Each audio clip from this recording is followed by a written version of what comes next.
আসসালামু আলাইকুম। প্রথমে তেল দিয়ে দিয়েছি পেঁয়াজ কুচি।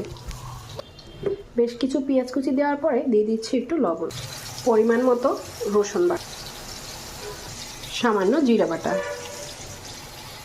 পরিমাণ মতো ধনিয়া গুঁড়ো। আজকে যেটা রান্না করছি এই মাছ ঝাল একটু বেশি লাগে, তবে যে যেরকম খান সেভাবেই দিতে পারেন। পরিমাণ মতো হলুদ গুঁড়ো। এবার সামান্য পানি দিয়ে মশলাটাকে একটু কষিয়ে নেব।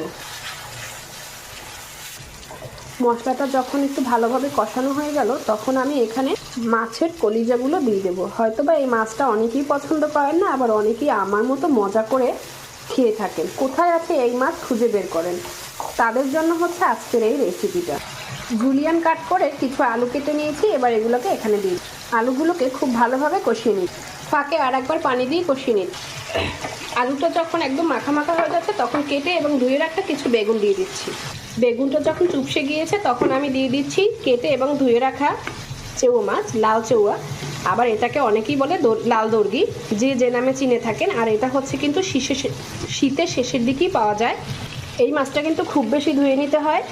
সব মাছই ধুতে হয়, তবে এই মাছটা, বাইং মাছ, এসব মাছ একটু কিন্তু বেশি ধুতে হয়। আমি খুব ভালো করে ধুয়ে নিয়েছি। খুব ভালোভাবে কেটে ধুয়ে পরিষ্কার করে নিতে হবে, কিন্তু এই মাছটা রান্নার আগে খুব ভালোভাবে মিক্সড করে নিয়ে কিছু টমেটো কেটে দিয়ে দিচ্ছি। এবার ঢাকনা দিয়ে মিডিয়াম আঁচে রান্না করব কয়েক মিনিট। সামান্য পানি দিয়ে মাছটাকে রান্না করে নিচ্ছি। এবার আমি দিয়ে দিচ্ছি কিছু ধনিয়া পাতা। এই মাছটা অনেকেই খেতে পছন্দ করে না, এর কারণ হচ্ছে মাছটা দেখতে একটু লম্বা লম্বা এবং কালো। আসলে কি রান্না করলে কালোটা থাকে না, এটা হচ্ছে মানুষের মনের ভুল ভ্রান্তি।